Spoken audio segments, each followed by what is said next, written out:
Hi, welcome to Sahpiso. Today I'm gonna unbox a Naniwa Chosera 3000 grit.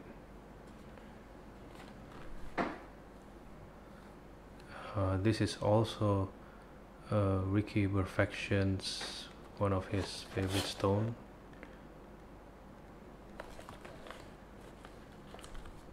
Here's the size of the stone over here. 210 times 70 times 25 millimeters.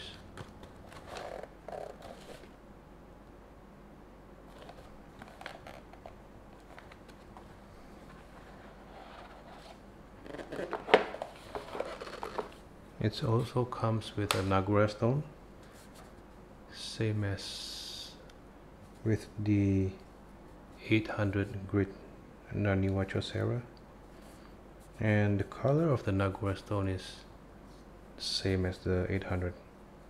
It might be the same stone.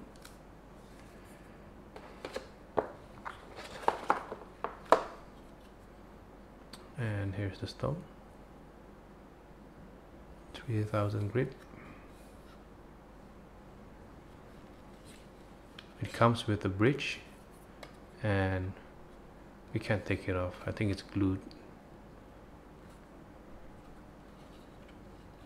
This is a splash and go stone, so we just need to use a bit of water all over and it's good to go. We're going to use these two stones in our future videos, and stay tuned. Comment if you want to ask anything, and thanks for watching.